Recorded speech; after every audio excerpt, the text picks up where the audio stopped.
Par un temps si glacial à ce vernissage national pour le nouveau bouquin de Jonathan Manthorp, Claws of the Panda.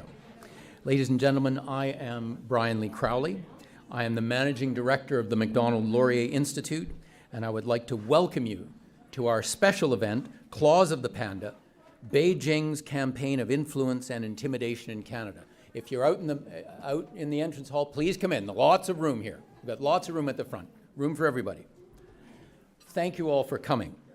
As you might know, MLI has been a leader in Canada in raising tough questions about the global ambitions of the Chinese regime and its increasingly authoritarian rule.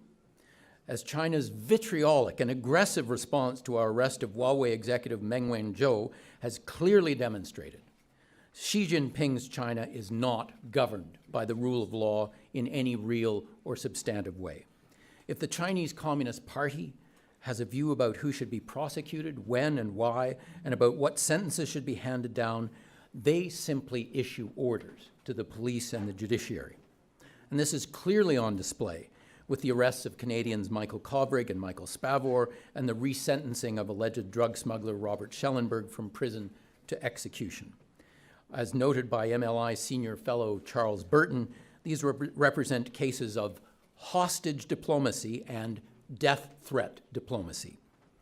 Yet, while we are rightly concerned about the safety of Canadians in mainland China, we should not ignore the dangers posed by Chinese actions much closer to home here in Canada. As described in a recent MLI paper by J. Michael Cole, a Canadian who lives now in Taipei, China has pursued sharp power influence operations against Canada and our allies, which rely increasingly on unsavory methods that use co-optation, bribery, incentivization, which is another word for bribery as far as I'm concerned, disinformation, censorship, and other means. Simply put, the Communist Party of China aims to turn Canadian public policy to China's advantage, to acquire useful technology and intellectual property, and to be able to monitor and intimidate Chinese Canadians and others. As part of these efforts, it has an ongoing campaign to embed agents of influence in Canadian business, Canadian politics, Canadian media, and Canadian academia. Unfortunately, Ottawa has failed to recognize or confront the efforts by the Chinese Communist Party to infiltrate and influence Canadian politics and to counter the efforts to exert control over Canadians of Chinese heritage. What are the dangers posed by China's influence operations? How should our government confront China's attempts to infiltrate and influence Canadian politics and society? To help answer these questions, MLI is pleased to host the national book launch for noted journalist Jonathan Manthorp's new book, Claws of the Panda, Beijing's Campaign of Influence and Intimidation in Canada. And Jonathan will shortly be offering his thoughts on China's influence and intimidation campaign, which will be followed by a discussion with Bob Fife, the Ottawa Bureau Chief of the Globe. Is Bob here yet? He's on his way. There will also be an opportunity to ask Jonathan questions during a Q&A and for him to sign your copy of the book.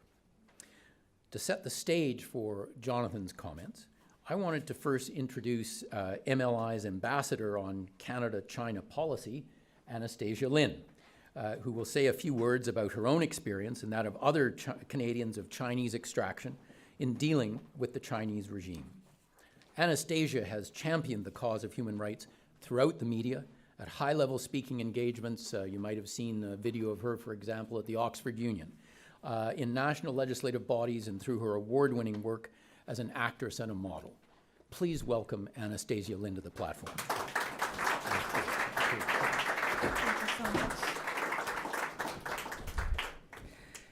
Thank you so much for being here, everyone. This is unimaginable for me just a couple years ago. And I really would like to pay a special thanks to MLI for continuing their work on China. Because for people like me, Chinese Canadians, this would be a dream just a few years ago.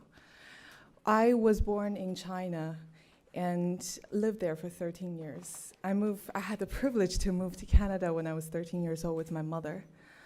And one of the gifts that I had was a chance to change my outlook in the world. I was raised in a dictatorship country where all our textbooks are manipulated. The history was manipulated. Our values, the true human spirit, was stifled. And growing up there, people started to become obedient. They stopped challenging anything in their life. And that's why we're seeing Chinese companies stealing Western technology today. Why? China used to be a culture that was so glorious in its innovation for 5,000 years. But now, under the communist regime, people have becoming tools on a massive production machine. So after I came to Canada, my mother started giving me these papers about Tiananmen massacre, about Falun Gong practitioners, about Tibetans, about Uyghurs, these persecution that I never heard of in China. In my 13 years in China, I have never heard of the Tiananmen massacre. And so I did my own research online. I started to watch videos. I started to read more articles about it. And the truth just got uglier and uglier. But there's also that excitement. It's like all you have been indoctrinated all your life is wrong. There is a chance that you can make a difference. And so after meeting another ambassador in MLI, Nazanin F. Xinjiang, who's Miss World Canada 2003, I decided that I was going to run for Miss World Canada so that I could potentially have a platform to tell these stories that was never told. A lot of these Chinese dissidents, they were persecuted in China. They moved out here. Their English is not very good, and they also have cultural barrier.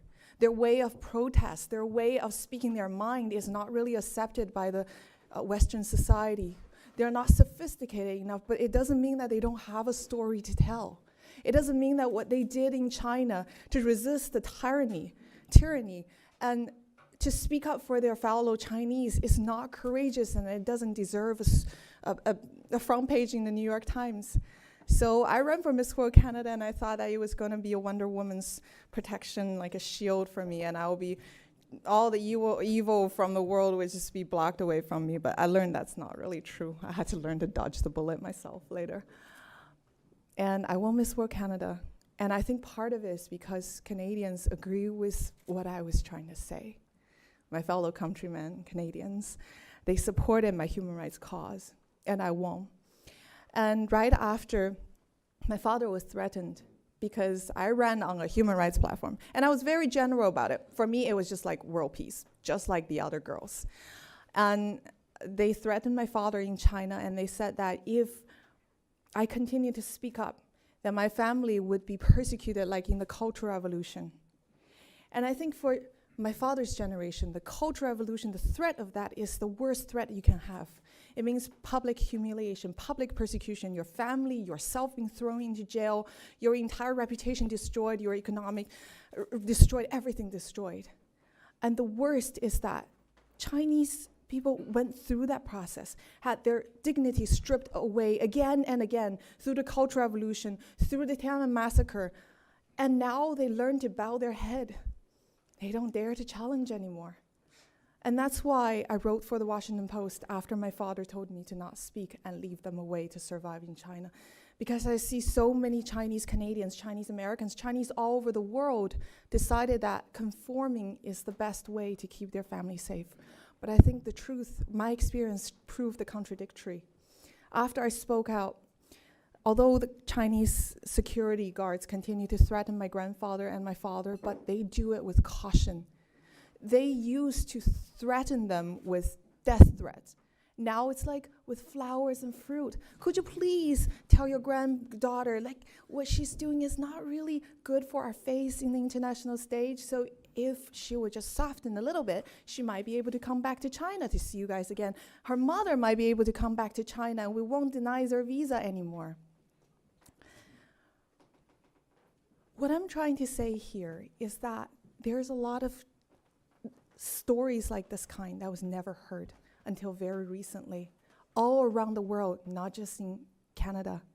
I've traveled to United Kingdom, Australia, Israel, everywhere, all corners of the world.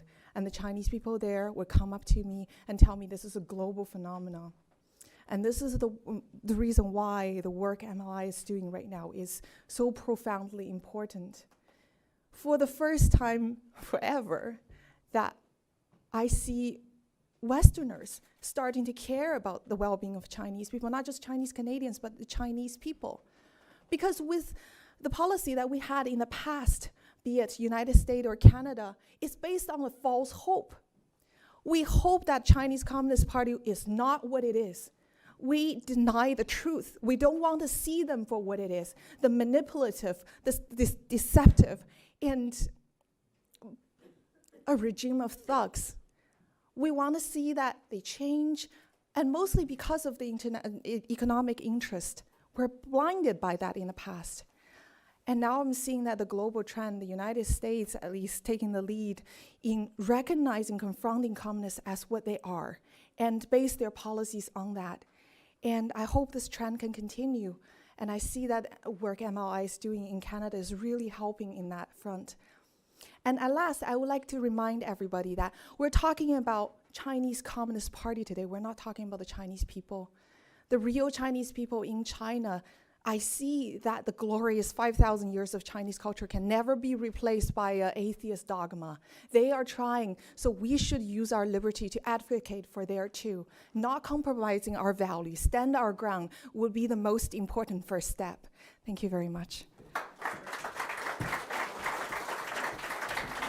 Well done, well done. Ladies and gentlemen, I hope you will agree with me that Anastasia is a genuine Canadian hero. And her presence here is doubly important because it puts the lie to what the ambassador of the People's Republic of China said about Canada the other day. He said, "We are a white supremacist regime." Nothing could be further from the truth. We are a society committed to the universal values of freedom and the rule of law for Chinese as well as everyone else, right? I think we still have room for you, Jonathan. I was going to say, everything's been said. There's nothing left for me to say. Jonathan Manthorp, besides being a friend of mine who I have admired for many years, is the author of 3 books. 4 books. 4 books on international relations, politics, and history. Over his 40-year career as a journalist, he's been the foreign correspondent in Asia, Africa, and Europe for Southern News, the European bureau chief for the Toronto Star, and the national political reporter for the Globe and Mail, amongst other things. I'm going to invite Jonathan to the platform now to give us, an overview talk about his book, and that will prepare the ground for the chat he's going to have with Bob Fife, and then questions from the floor. If there are people outside who want to come in, there's lots of room. Please move forward. Just come on in. We want you to hear what's going on. Jonathan. Thank you. Welcome. Well, thank you, Brian, and thank you, MLI, for inviting me here. This is a great pleasure. I was thinking, I actually haven't been in Ottawa for 20 years, which is why I brought a rain hat from Victoria and not a toque.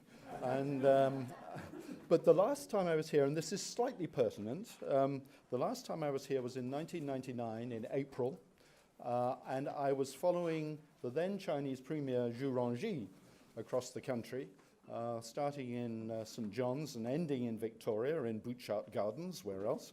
And he had just, of course, come up from Washington, where he'd been talking with Bill Clinton about joining the WTO, and Clinton had told him, no, not yet. So he was in a bit of a thoughtful mood as he came through here. But I knew Zhu Rongji a bit, because I'd reported on him in China when he was first the economic czar and very much the technological driving force in the early years of the turn to what they said at the time was a market economy, but was, with Chinese characteristics. Then went on to be premier. I always rather liked him. He, of course, was not a very dedicated communist, which was why he never went on to be president or party leader. But I think the story of China over the last 30 years might have been very different if he had actually risen to power. But I don't think he had either the will or the capacity to take control of the Chinese Communist Party. And I think that was probably, he may have been in recent years the best president China never had. The other reason why I was delighted to come back to Ottawa after 20 years was that I was hoping to see my first managing editor at the Globe and Mail, Clark Davey. He hired me in 1969. He was one of the most magnificent managing editors I'd ever worked for. He was a tremendous mentor for me. I quite literally would not be here today, I think, without his guidance and support over many years when I was at the Globe and Mail. But I was sad. I thought he might be at one of the occasions I'm here. But unfortunately, I opened the Globe and Mail this morning, and he died a few days ago, which is very sad. He was had a huge impact on a whole generation of journalists, young journalists in the 1960s and 70s. He, as managing editor with Dick Doyle as editor of the Globe and Mail, was one of those sort of combinations like Simon and Garfunkel, where they are greater than the sum of the parts. It was an extraordinary time to be a young journalist, and I mourn his passing. But let me pick up from where Brian sort of led you.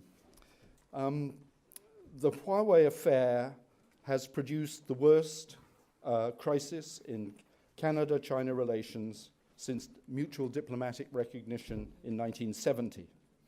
But it is a crisis that, in my view, is to be welcomed and embraced. It is beyond time that Canada re-examined the relationship with the Chinese Communist Party, and equally important, that Beijing should be forcefully discouraged from continuing to take Canada for granted. Canadian policy and opinion makers need to sweep away the self-delusion that has clouded their view of the People's Republic of China for decades. They need to consider with clear heads what kind of relationship with the Beijing regime can be achieved realistically, and what benefits to Canada are truly possible. To that end, the Meng Wanzhou extradition case and Beijing's response by detaining two Canadians, Michael Kovrig and Michael Spavor, are something of a gift because they have exposed the fundamental incompatibility of our values. Ottawa has complied with our obligations under international treaties and has shown respect for the rule of law and the independent judiciary. Although I was already a bit queasy about explaining where John McCallum fitted into the whole picture of dedication to the rule of law. And since then, of course, Canada finds itself between two regimes of questionable legitimacy in Beijing and Washington, and neither of which seem to believe in the rule of law. It sounds as though Ms. Meng may be traded away for a trade deal between Canada and the US, and we can perhaps talk later about how we should expect and what we should expect for Beijing getting out of its kidnapping and hostage-taking. But thus, Beijing's response by kidnapping and holding hostage the two Michaels is a clear reminder that the CCP is not a regime with which any country can do business under normal rules of civil behavior. There have been plenty of warnings before the Huawei Meng affair, of this gulf in values between Canada and the People's Republic of China. It is surprising that actually we've not had a crisis point before now. For example, in 2015, Canada faced a similar situation after an alleged spy of the CCP, Su Bin, was arrested here, again on an extradition warrant from the US Department of Justice. Beijing responded by kidnapping Canadians Julia and Kevin Garrett, who had lived for many years near China's border with North Korea, and where they ran a Christian missionary operation behind a coffee shop. They were released after many months in detention following Su Bin's decision not to contest the deportation, to go to the US voluntarily, and plead guilty to the spying charges. One has to think he probably got offered a good deal and decided it was better than going back to China.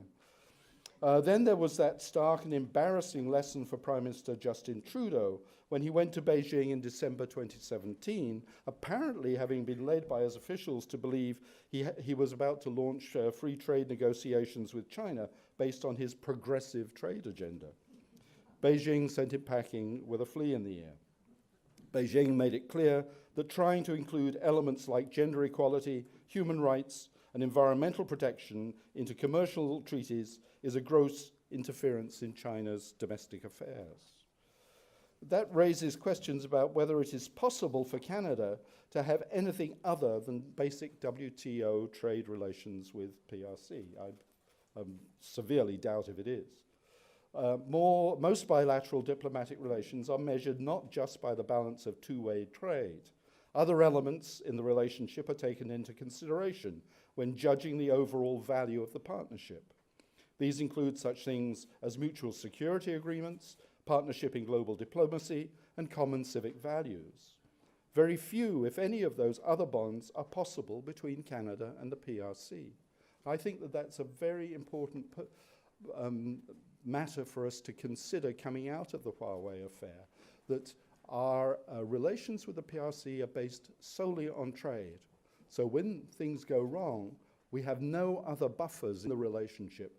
A good comparison would be, say, to look at the relationship with Japan or with South Korea or some other Asian countries, and one sees immediately that we have much broader and deeper relations with them, so that if anything goes wrong in one area, we have room for movement. With the PRC, we have only trade, so we have nothing to fall back on when things go wrong. Yet over the decades, successive Canadian governments have tried to deepen the relationship with Beijing to include some of those other elements. Success has been minimal. To take one of many examples, Canada spent scores of millions of dollars in the 1990s on a program intended to instill respect for the rule of law and the independent judiciary in the PRC. All it did was to reinforce the belief in the CCP that the rule of law is a threat to the survival of the one-party state. The program did convince some Chinese lawyers that the rule of law was a good thing. However, some of them made the mistake of taking those lessons seriously and defending in court people whom the CCP was determined to put in prison. Those lawyers thus became a threat to the established order, and several of them are now in prison on trumped-up charges of fraud or income tax evasion or anything else that came to hand.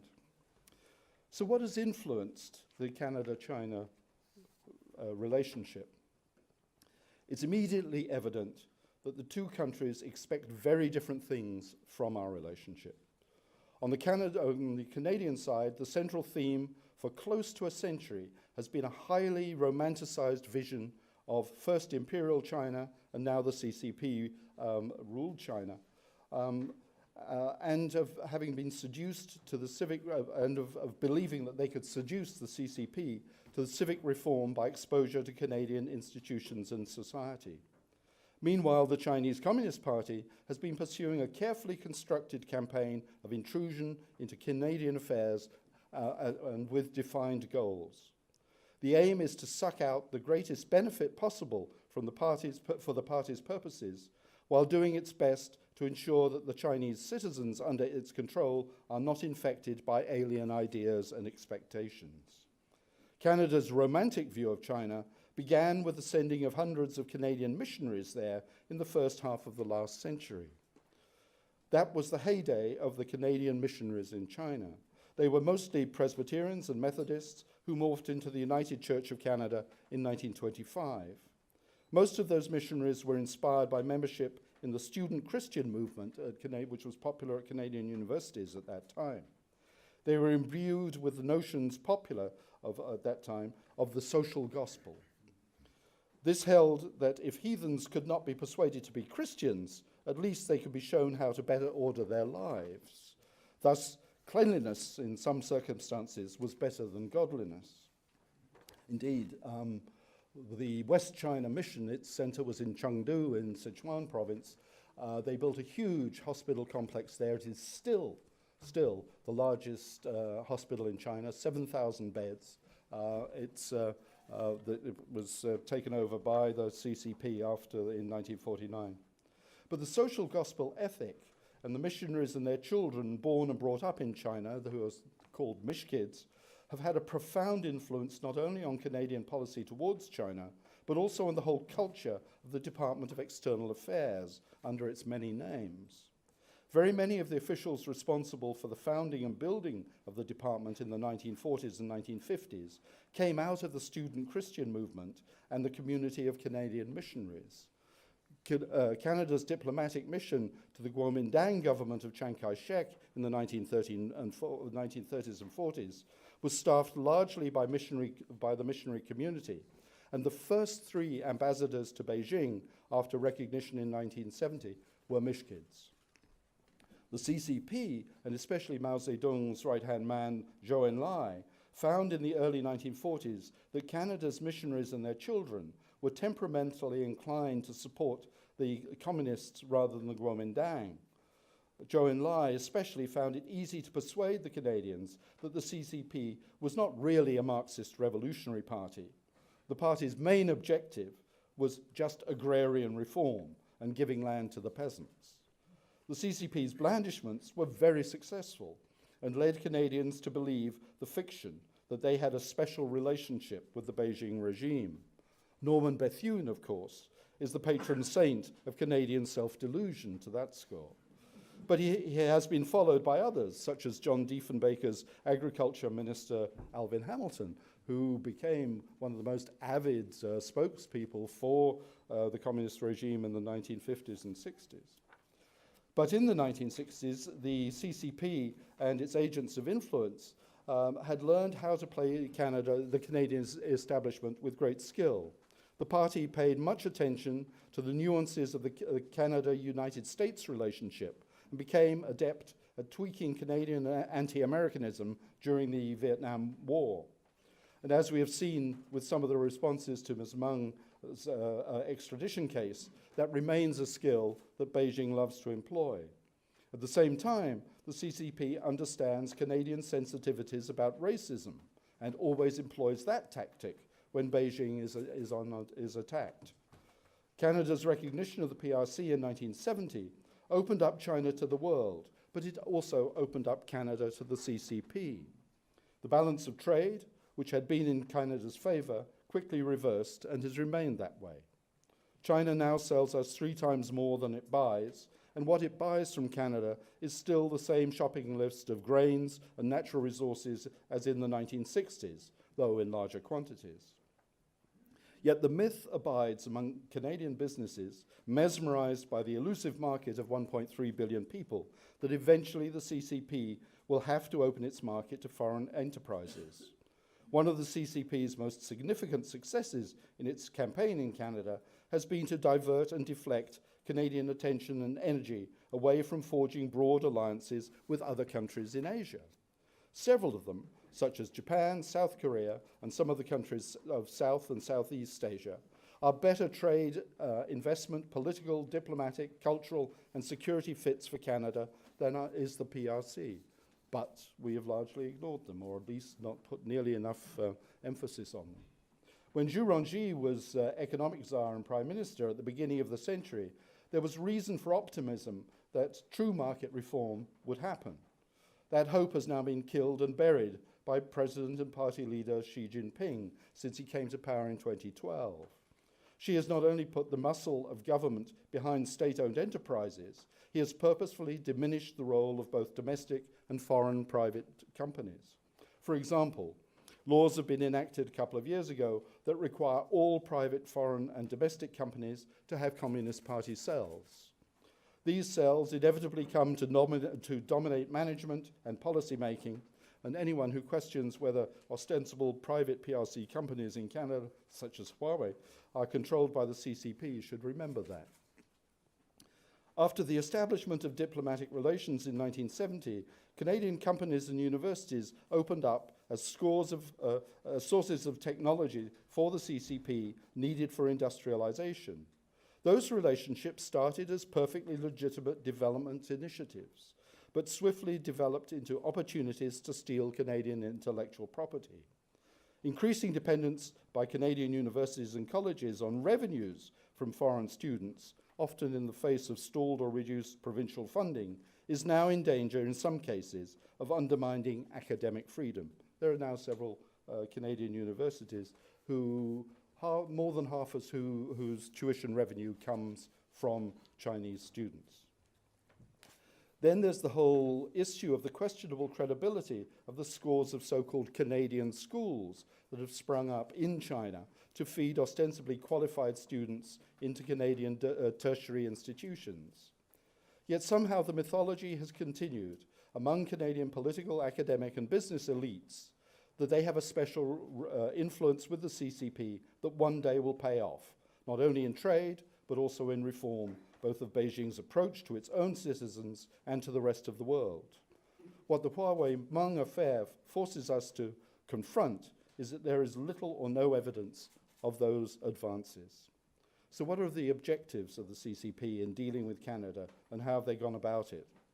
I must emphasize here that Canada is not alone as a target of influence and intimidation by the CCP. I'm sure many of you here were here for Clive Hamilton's presentation a couple of months ago when he recounted what has happened in Australia, which is very, very similar. In fact, it's almost an identical program of influence and intimidation as has happened in Canada. So very similar campaigns have been in Australia, the United States, New Zealand, some of the European countries. There are, by general agreement amongst various intelligence agencies, 4 headlines under which the CCP operates. Number 1 on the list is the ability to influence the political life of Canada and the other target countries, and to push them in directions favourable to the CCP objectives. In the 1940s through the 1960s, this focused on getting Canada to abandon recognition of the Kuomintang, in exile on Taiwan by that time, as the legitimate government of China, and to shift recognition to the CCP. After the success of that campaign in 1970, the CCP's attention shifted to ensuring that Canada did not become an international critic of Beijing's human rights or territorial policies. That campaign also has been largely successful. So we saw only marginal criticism of the PRC and a swift return to normal relations after the Tiananmen Square massacre in 1989. Similarly, there has been little noise from either major government party in Ottawa over the cultural genocide and worse in Tibet and Xinjiang, or even more directly pertinent to Canada, the increased repression in Hong Kong. Hong Kong is a Canadian city to all intents and purposes. It's got a population of about 12 million, about 12 million now, of which 1 in 12 people are Canadian citizens at any one time. I remember I did a story at the time of the handover. Somebody slipped me the disaster scenario report about what Canada would do if the PLA came over the border with guns blazing, and it was reckoned at that time that Canada would be responsible for evacuating 500,000 people from Hong Kong who had legitimate reason to live in Canada. At any one time, there's about 350 to 500,000 Canadians in Hong Kong. What happens there is a domestic issue for us, and we should be a lot more voluble about it than we are. Equally, Beijing's military occupation of the South China Sea, in defiance of international law, has gone largely unremarked by Ottawa. Second on the CCP's list of priorities has been the acquisition by hook or by crook of Canadian and other Western technologies. At first, this was simply to ignite China's industrial revolution and in the 1980s, the creation of the state-managed market economy. But in the last 20 years, the purpose of technology acquisition has been to fix the PRC's place as a global dominant economic, political, and military power. More recently, that the PRC's acquisition of foreign technology and scientific skills has enabled China to become an innovator. Again, the Huawei story is in part about who is going to dominate the next generation of global communications technology, and therefore the generations after that. The third objective of the CCP's campaign of influence has been to ensure access to Canadian natural resources and agricultural products, and to the Canadian market for Chinese manufactured goods. That too has been successful. Not only do grains, ores, forest products, and energy still dominate the list of what Canada sells to China every year, Chinese companies, both state-owned and ostensibly private, have been able to buy into the Canadian resource sector. Meanwhile, in Canada's consumer marketplace, it is PRC manufactured goods that dominate in many areas. The fourth area where the CCP and where the CCP has dominated is to be able to operate in Canada to intimidate and control Canadians who it considers dissidents and a threat to the party's continued rule. These Canadians are mostly, but not exclusively, Chinese, Tibetan, Uyghur, and Taiwanese of Taiwanese heritage. CCP agents aim to silence, through intimidation, people in Canada who are active in political groups advocating reform in China and its occupied territories. Anastasia, we heard from in the book, I have got a whole list of examples of people who have gone through similar experiences in dealing with or when attacked by agents of the CCP. One of the most troubling aspects of the whole issue of Canada-PRC relations is the way CCP agents of the Ministry of State Security have been able to operate in Canada, threatening Canadian citizens. To achieve these four objectives, the CCP has used and created an oppressive collection of tools. To exert pressure in the political, business, academic, and media sectors, the CCP has courted or deployed an army of what are known as agents of influence. My definition of an agent of influence is someone who is in a position to sway public opinion or official actions and decisions. He or she uses that position to advance the priorities of the Chinese Communist Party in anticipation of receiving benefits from Beijing. Those benefits may be financial privilege in commercial partnerships, for example, or they may sustain or increase the agent's status in Canada.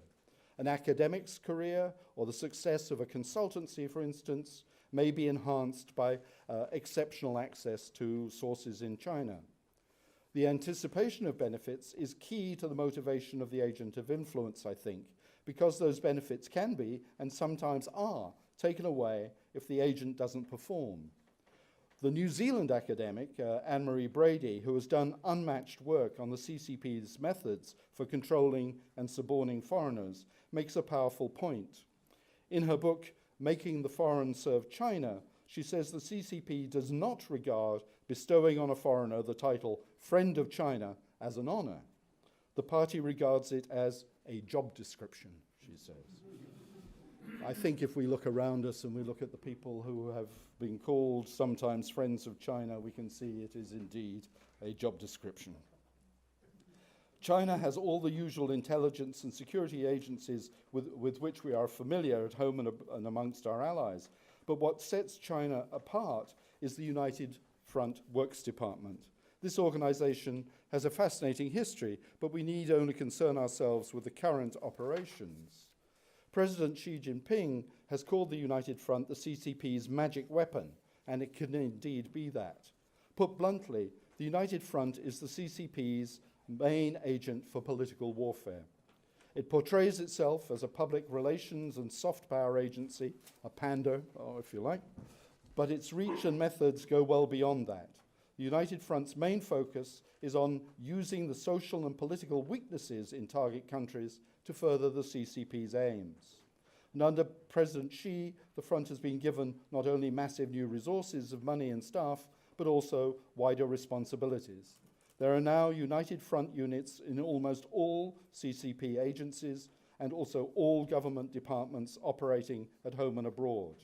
On the foreign stage, the United Front has units in all the Chinese embassies and consulates, and it is the sponsor and manager of a whole host of organizations that do not appear to be arms of the CCP's campaign of influence and intrusion. For example, the now largely discredited Confucius Centres, Confucius Institutes, inserted in Canadian colleges, universities and high schools, are ostensibly Chinese language and cultural centres paid for by Beijing under the Ministry of Education to promote mutual understanding in target countries. In reality, the Confucius Institutes are under the wing of the United Front and are essentially espionage outposts of Beijing's embassies and consulates. They are used primarily to spy on, control, and conscript Chinese students on campus, but also to recruit friends from amongst the academic staff, and as we have seen with the Huawei case, help identify useful technological research. The United Front also oversees a massive collection of organizations such as friendship societies, business alliances, twin cities and towns associations, professional associations, and many more, often created hastily for specific purposes. A useful rule of thumb is that if a Canada-China organization has the word friendship in it, it is usually a United Front operation. The Canadian Security Intelligence Service has been warning Canadian political leaders about the activities of the United Front at least since the late 1990s. But for the political leaders, the advice of their intelligence chiefs is only one of a number of considerations that they've had to make, and by and large, they have until fairly recently downplayed the importance of United Front incursions here. Though in recent years, the activities and obvious threat of the United Front have grown not only in Canada, but also amongst Canadian allies, and there's clearly been more and more exchange of information about the United Front amongst our intelligence allies. So we are beginning to see Ottawa's departments, especially Immigration, Refugees and Citizenship Canada, taking the threat seriously. Last May, for example, Ottawa refused visas to 200 would-be delegates to a conference in Vancouver of the World Guangdong Community Federation. The reasons given for the refusal were opaque, but there's no question that the Federation is a United Front operation. It seeks to influence the diaspora of people from China's southern Guangdong province, which is the Canton-speaking region that includes Hong Kong. So where do we go from here? It is important, I think, to make very clear to ourselves that we cannot disengage from China and the PRC. It is the world's second largest economy and set to be the biggest within a few years, next year according to Standard Chartered Bank. The PRC is also an increasingly potent global political and military power. And we have about 1.5 million people of Chinese heritage in our Canadian population who give us a potent link to China. So the questions are how much we engage with China and on what terms. It will take time for a consensus on that to emerge once the current crisis is over. I think there's going to be a significant public resistance here to normalizing relations very quickly with the People's Republic of China. This hostage-taking of the two Michaels has, I think, touched a nerve with the Canadian public that took political leaders by surprise, but which they will have to take into account as we renew relations with Beijing. I hope and expect that when new initiatives between the two countries are put on the table, the first question will always be, what benefit to Canada and Canadians can we honestly and realistically expect from the deal? My hope is that the answer is untainted by the hucksterism and self-delusion that has dominated until now. Thank you.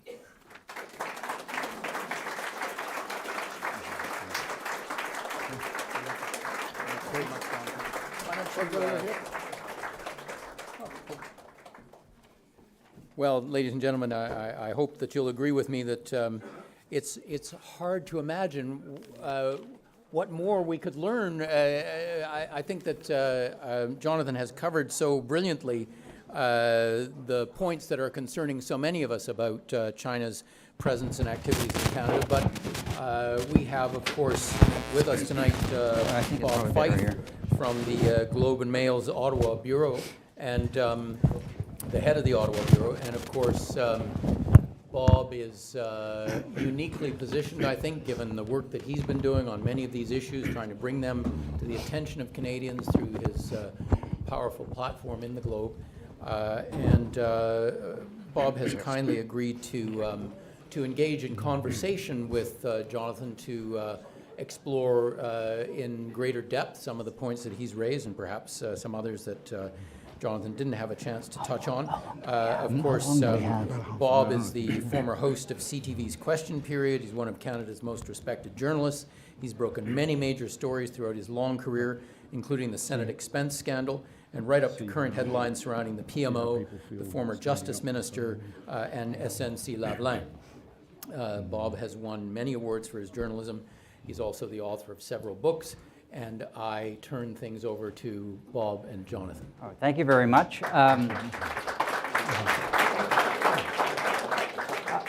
I'm going to ask Jonathan a couple of questions, then I want to get questions from the audience, and I thank you very much for standing up for a long period of time, and we will get to you fairly quickly.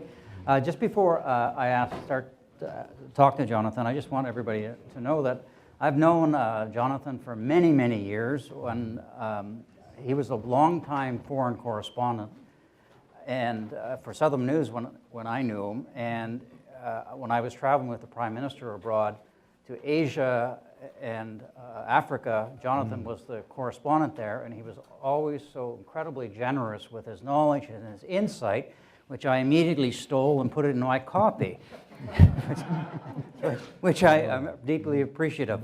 And coming to that, Jonathan, when you and I were in China in 1994, when Jean Chrétien and the Team Canada group of business, every major business leader in Canada was part of that organization, part of that group. And there was so much hope that China was going to be not only a market for Canadian goods, but an opportunity to change the society so that, you know, it would be a trained civil service, a law and order society, and eventually a democracy as the middle class came.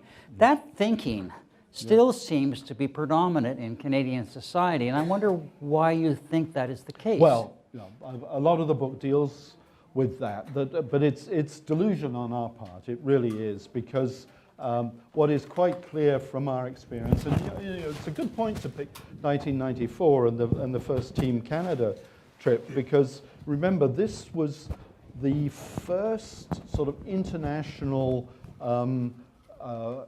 bringing China out of the purdah it had been placed in after the 1989 Tiananmen Square massacre.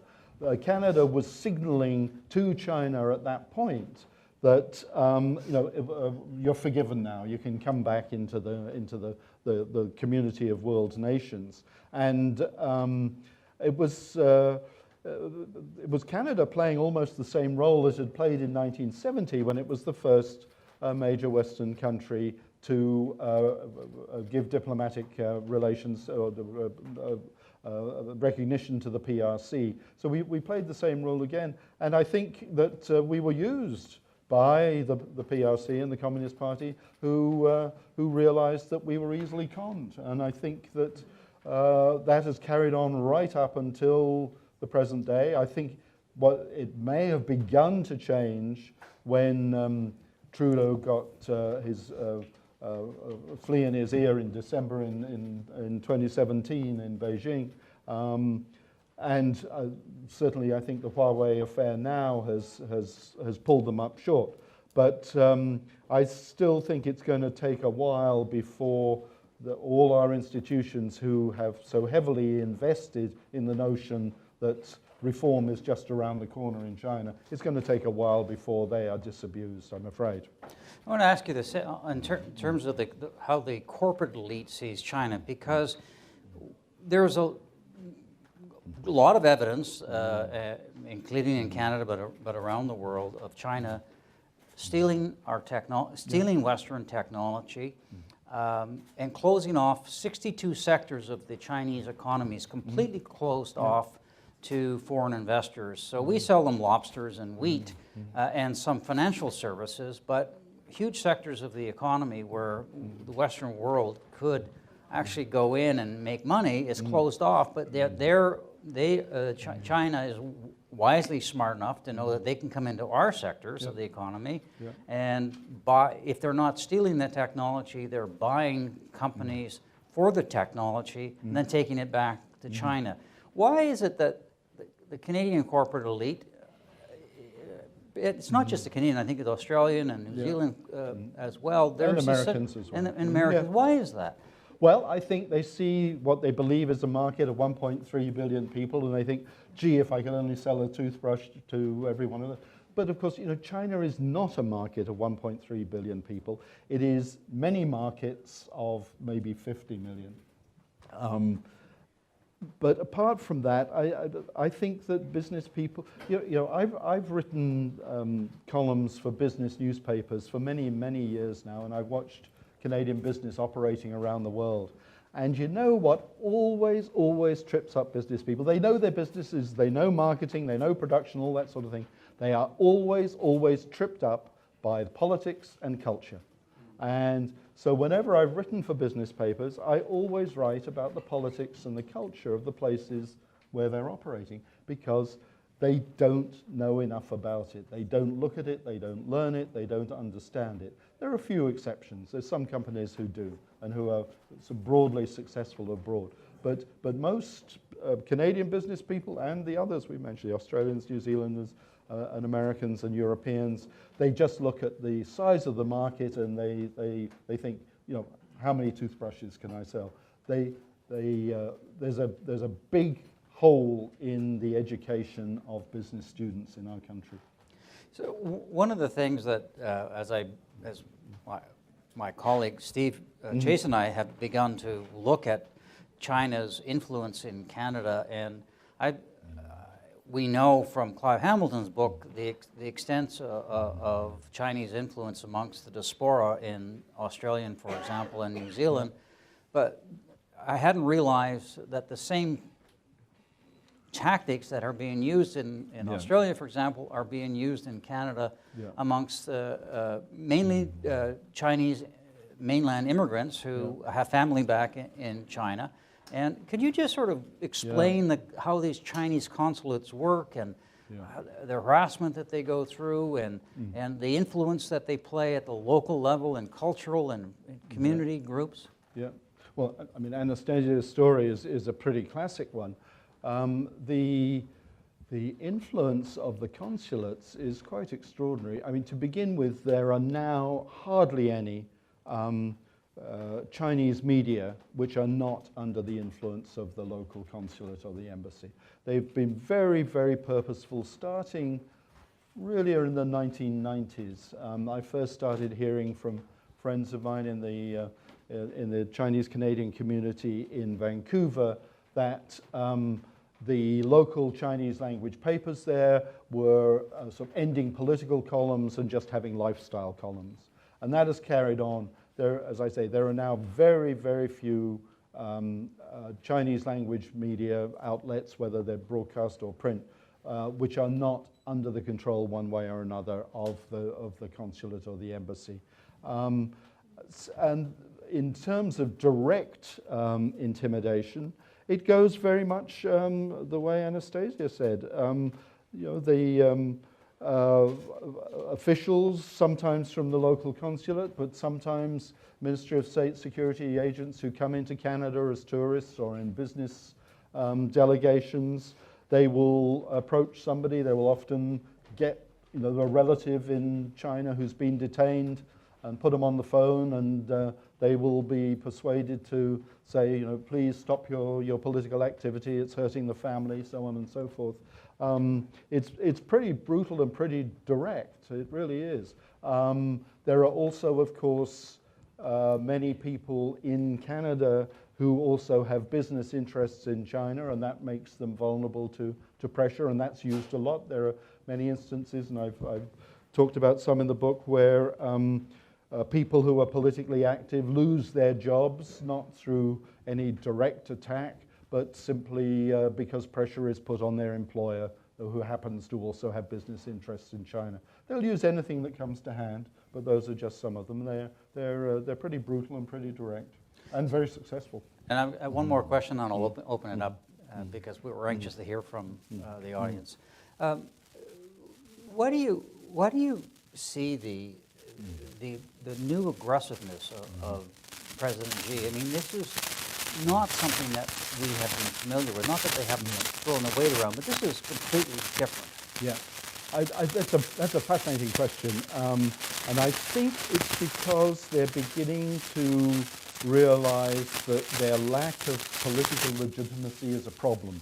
You know, I've followed and watched for many years now why so much money is coming out of China, because all the people who have the money are red nobility. You know, these are people who are close to the Communist Party, either members themselves or related to it. They've made huge amounts of money through that connection, but for the last 10, 15 years, huge amounts of money have been coming out of China. In 2015, $1 trillion illegally out of China, just in that 1 year. August that year, $250 billion. Now, not all of it went into apartments in Vancouver or in Scarborough, but it's gone all around the world. But you have to wonder, when that amount of money is coming out of the country, what are they scared of? You know, why are they so interested in getting assets stowed overseas? Part of it, I suspect, was Xi Jinping's anti-corruption drive, because, you know, in a country with no rule of law, you have no protection.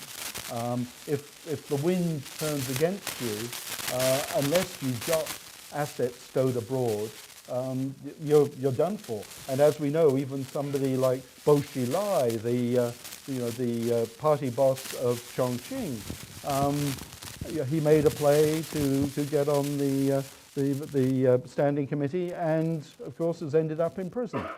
So, you know, you have no protection unless you've got assets abroad. So I think that's part of it. But I think it speaks to a wider uncertainty, which is, I think, very dangerous for us and for other countries, a wider uncertainty about its survival amongst the CCP.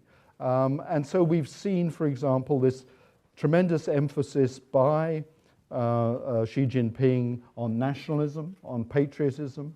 We've seen the emphasis on the territorial claims, the taking control of the South China Sea.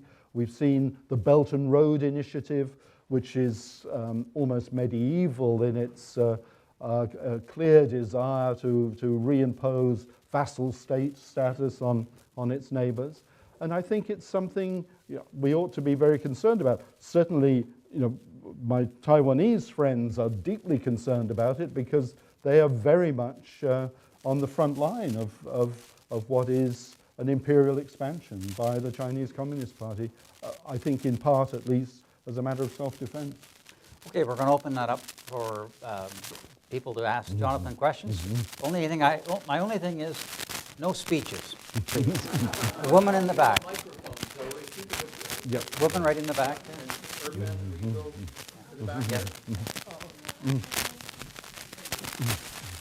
Okay, congratulations for your book, and I think people have been waiting for such kind of book for so long time, many years, right?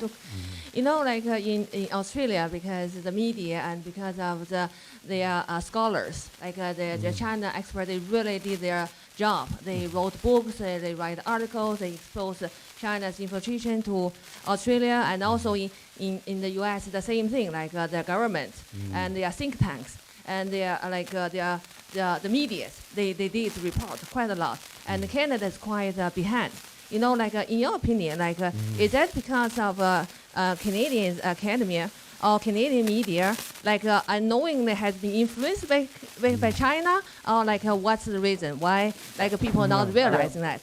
So I talk about this a bit in the book, and I say in the acknowledgements at the end, because I took the book entirely, apart from a couple of little incidents, almost entirely from the public record. And I did that purposefully to say, look, this story has been here the whole time. And I say also in the acknowledgements that really it is only the Canadian media and Robert and his colleagues amongst them, the leading amongst them, who have kept this story in the public eye in Canada. Our politicians, our academics, our business people have been terrible. They have been useless. And I think that one of the reasons is the difficult issue of racism. I think that people have been concerned that they would be accused of racism, which is a more sensitive issue here than, and certainly our historic treatment of people of Chinese heritage, than it has been in Australia or the United States. And it was a very difficult issue for me to get my head around how I was going to write the book, which is why you will see in the book I refer only to the Chinese Communist Party. I never refer in a blanket way to China or the Chinese people.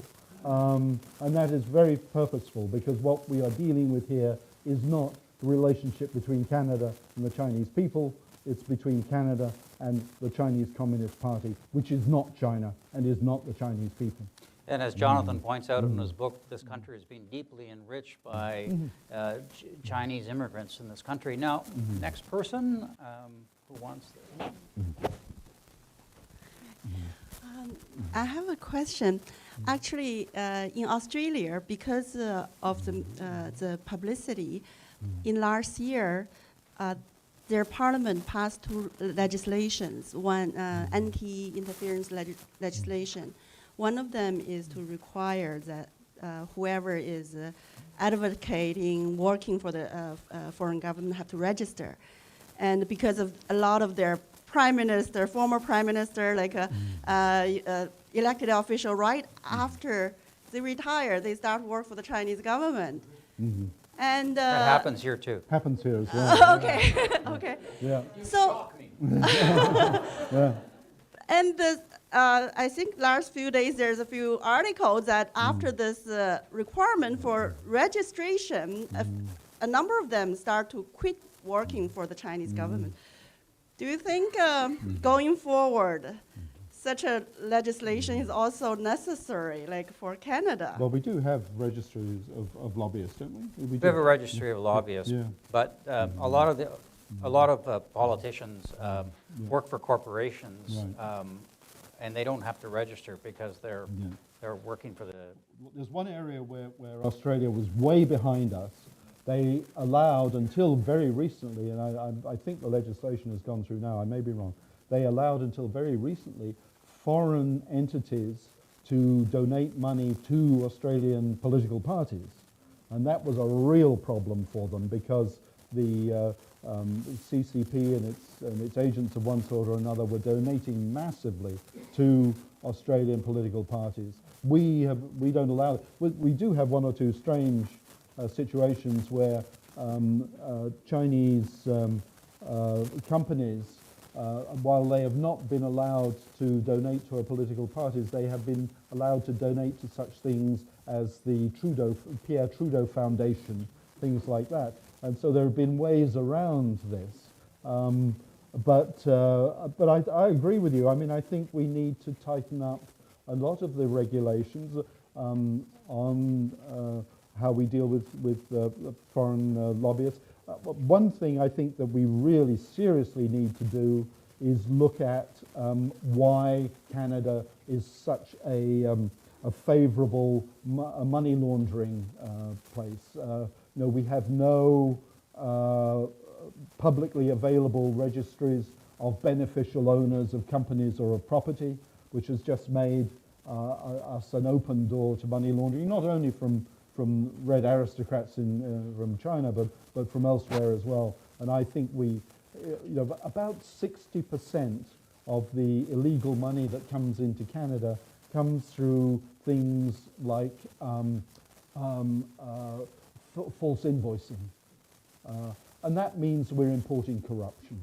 And I think we need to look very, very broadly at how we deal with corruption, whether it's people from government going to work for foreign entities, whether it's money laundering here. But it's about time we had a very, very close look at how we operate and our vulnerabilities in a whole variety of areas, and not just from agents of the Chinese Communist Party. And this gentleman here. Thank you, Jonathan. I wonder if you could give us your views on how the Huawei question may unfold. At the moment, we have 3 of the Five Eyes partners who are adamant that it will not be permitted to participate in the 5G network development. And upon that, 5 nations rely for intelligence sharing. Right. Is this a wedge that's being cast between these 5? And how do you see this playing out? Yeah, it's a fascinating question. I mean, one can imagine a number of scenarios, can't one? I mean, one could foresee this as being the death of that Five Eyes security intelligence sharing agreement that has operated since the Second World War. If Canada and Britain, for example, say, no, we think that the Huawei threat is manageable, which is what the British experts are saying at the moment, then probably what will happen is that the US will just close down the information that it shares, and to that extent, Five Eyes will be pretty much over. It'll be interesting to see whether our politicians and our experts and the British decide that in the end, keeping Five Eyes alive is more important than getting cheap switches from Huawei. I don't know what the outcome is going to be, quite honestly, but I think it's a pretty important moment in the whole history of shared intelligence amongst those 5 allies. Yeah. Gentleman or woman, I'm sure somewhere way in the back. A gentleman in the back with his hand up. I agree with you that China is taking advantage of our liberal laws. But aren't we just passing the buck?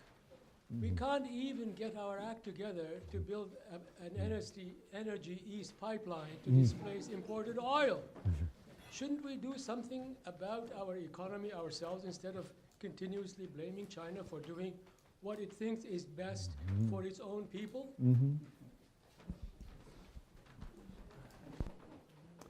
Yeah, I guess that's a good point. Although I don't think we can. I don't think anyone is blaming China for doing what it thinks is best for its own people. I think that what I'm critical of China of, and critical of the Canadian establishment, if you like, for, is not responding and not identifying what is in fact happening. We should be pushing back, and we should have been pushing back for a long time, and we should be seeking other partners far more avidly than we have. I mentioned at the beginning that we don't pay nearly enough attention to Japan, to South Korea, to Indonesia, to Taiwan, to India, to Sri Lanka, to Malaysia, to other countries in Asia with whom we have much more sound, broad relationships than we do with China. And we don't need anything more than a basic WTO trade agreement with China. We're not going to get any benefits out of a free trade agreement with China. We should be putting our energies elsewhere. Yes, sir. Go ahead. I just wanted to ask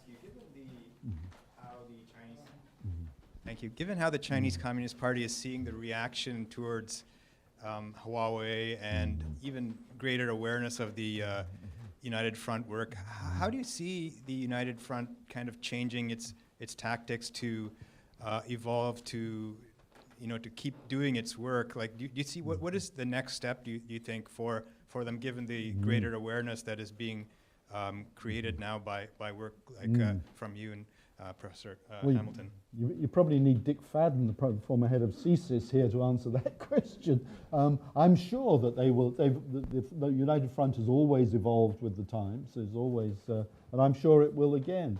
I'm sure it doesn't like the attention that is being turned on it. I had a call from a friend of mine who may or may not be associated with MI6 in Britain the other day, and he said, "Jonathan, you do realise that you've written a full report for the Chinese Communist Party on its successes and failures, that there will be now working groups in China who will be studying your book to see what they can do to improve their performance."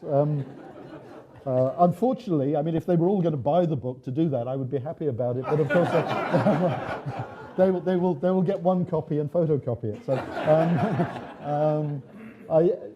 I don't know. I mean, I think we have to keep our eyes open. Undoubtedly, they will change tactics, and because they're not going to give up on, particularly on the ability to be able to intimidate people they see abroad as a threat to the survival of the one-party state.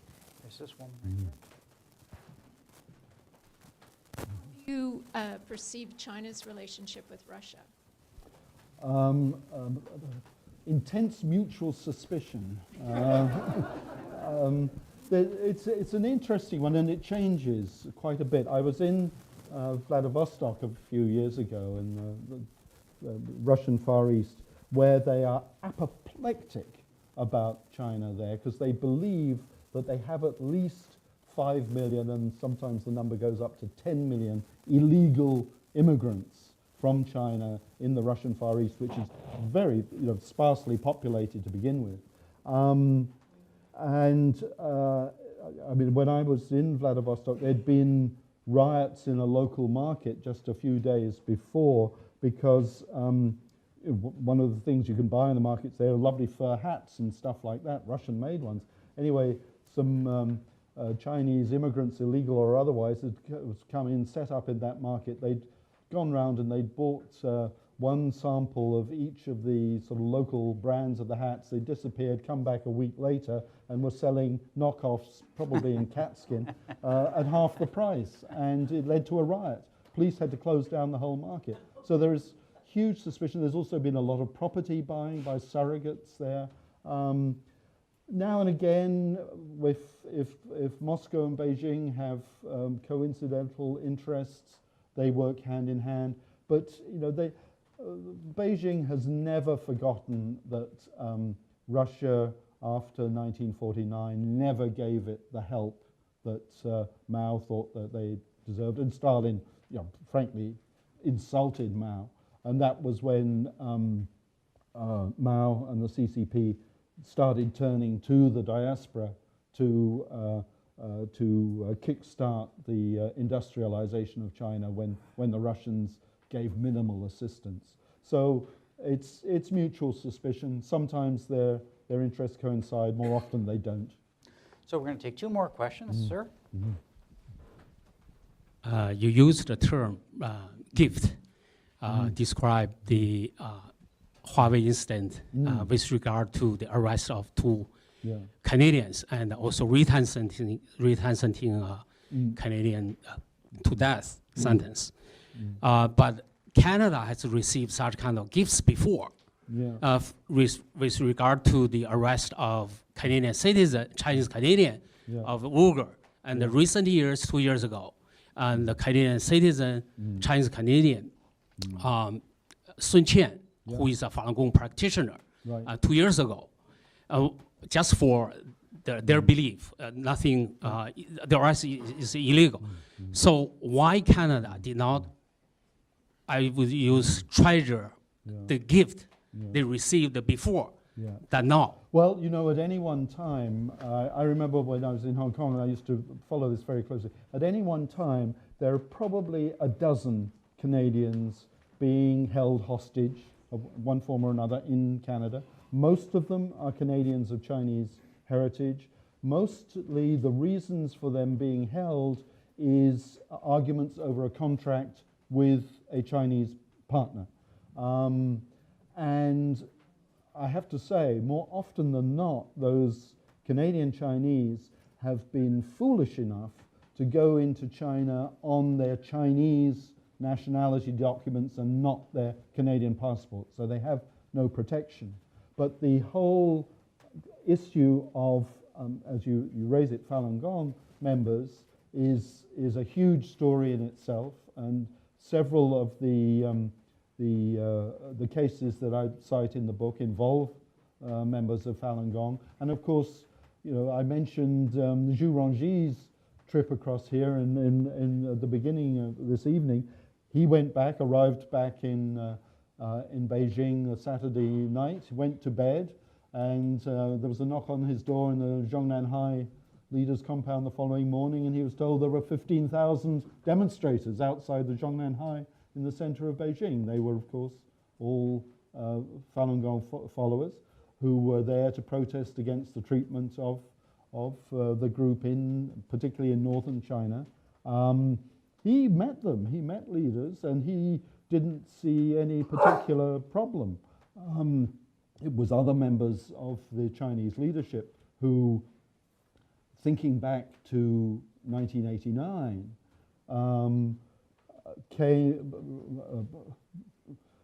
remembered that they had decided then never to allow any organization to survive that might prove a national threat.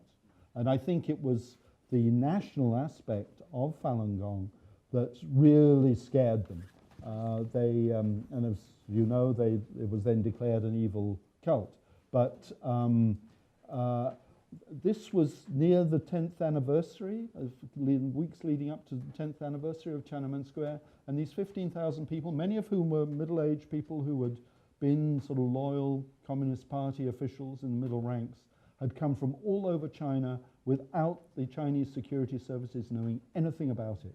And that's what scared them. They realized that here they were facing another national organization which could be a threat if it was allowed to survive. And so, as we know, they've done everything they can to destroy it. So one final question, this man with his hand up here. Hello, thank you. My name is Sherab Tarjan. I'm with the Canada-Tibet Committee. My question is, how much of these reactions, whether it's to Huawei issue or to Mercedes, Marriott, Delta, all these recent reactions are a show of insecurity rather than show of power from China? From China? Well, as I said a few minutes ago about the flight of the money and the intense nationalism and patriotism, I think that that it's, in some ways, it is a demonstration of anxiety. I think that Xi and the Communist Party leaders realize that they're out on the end of the string now, that they have very little political legitimacy. They're trying to create that political legitimacy as well as keeping the authoritarian state in power. But, and I will end with this little picture. We've seen many authoritarian states collapse in recent years, and one of the things about them is that they look very solid. They look absolutely fully armed and defensive, and then suddenly they collapse. They're like a sheet of glass. Boom, all of a sudden it's broken pieces in the street. Now, I don't think that the People's Republic of China is going to collapse next week, but you never know. I mean, we didn't think that about the Soviet Union. We didn't think it about Egypt or Libya or any of the other countries that collapsed in the Arab Spring. They all looked pretty solid. Whether it's the same with China, I have no idea, but I think authoritarian states are, by their very nature, they are brittle, I think is the word for it. They are brittle, and you never know when a tap in the right place will just make them collapse. So I want to thank everybody for listening to Jonathan, and just to say, this is a really, really good book. It really tells you what's going on in Canada, and I encourage everybody to buy it. Thank you. Thank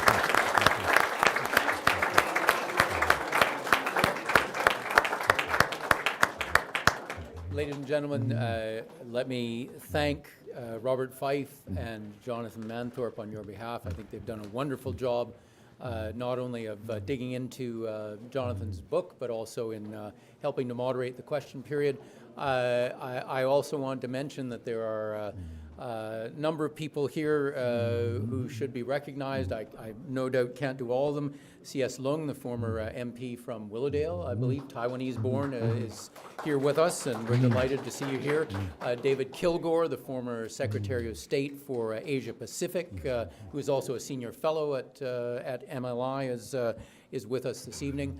Ladies and gentlemen, I hope that you'll agree with me that what has happened this evening is that we have put on the table in an informed, thoughtful, dispassionate way responses to the questions that Canadians have been worried about for some time in terms of our relationship with China and what it really represents.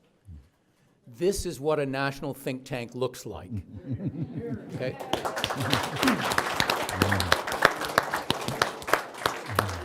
And I am delighted that you have joined us this evening. I hope you will join us again for future events here at the Macdolad-Laurier Institute.